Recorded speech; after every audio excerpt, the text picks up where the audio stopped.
In this video, we're diving into the world of greedy algorithms. We'll explore how these algorithms work by making locally optimal choices with the goal of finding a global optimum.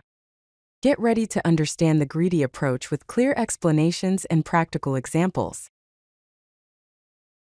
So, what exactly are greedy algorithms? Greedy algorithms make locally optimal choices at each step, hoping to find a global optimum.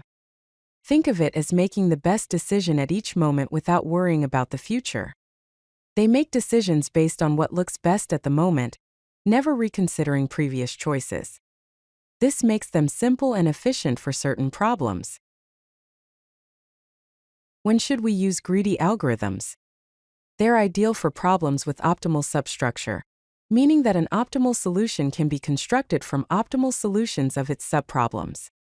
They are also useful when local optimal choices lead to a global optimal solution. Their simple implementation leads to better time complexity, and these are suitable for problems involving maximization or minimization. However, they are not suitable for problems requiring consideration of all possibilities. Also, when future choices depend on previous selections, or the problem has complex constraints, or when locally optimal doesn't guarantee globally optimal, greedy algorithms are not suitable. Let's look at an example: the coin change problem.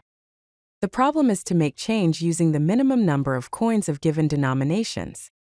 The greedy approach involves always choosing the largest coin that is not greater than the remaining amount.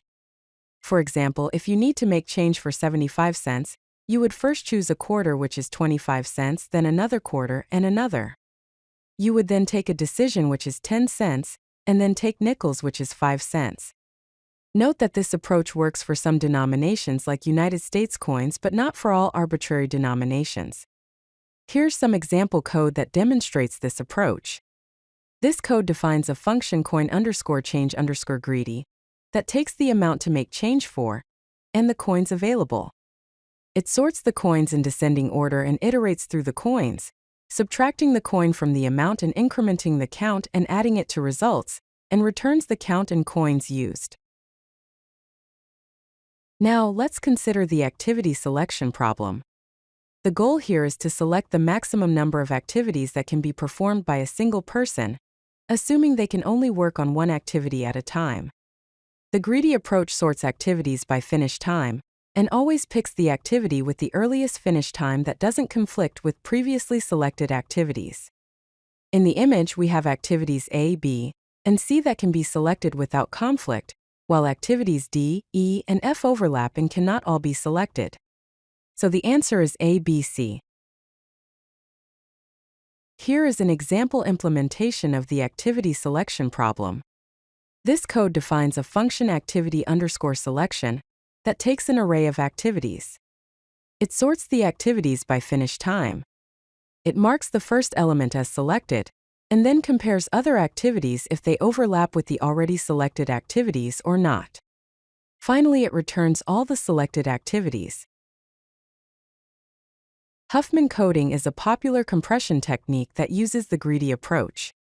Given a set of characters and their frequencies, the problem is to create a variable length prefix coding for data compression. The greedy approach builds a binary tree by repeatedly combining two nodes with the lowest frequencies. More frequent characters get shorter codes, while less frequent ones get longer codes. The image shows a Huffman tree for the characters A, B, C, D, and E, with their frequencies being 2, 4, 3, 5, respectively. Based on this, A and B will have the shortest code length, and E will have a longer code length. Let's look at the fractional knapsack problem. Given weights and values of items, the problem is to put these items in a knapsack of capacity W to get the maximum value. The greedy strategy is to take items with the highest value per weight ratio first. Unlike the 0/1 knapsack problem, we can take fractions of items here. This leads to a time complexity of order n log n due to sorting.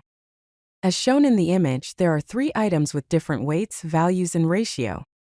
The knapsack can contain A, B fully but only a portion of C based on the capacity.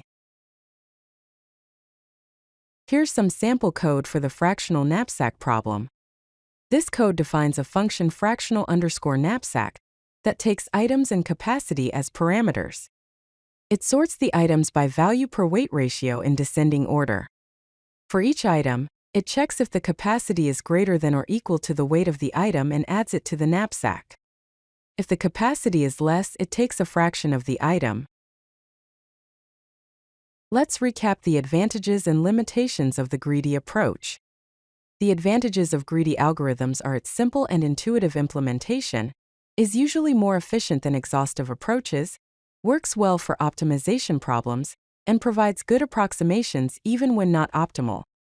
On the other hand, the limitations of greedy algorithms are that they may not always find the optimal solution, are difficult to prove correctness, require careful design of the greedy choice, and can get stuck in local optima.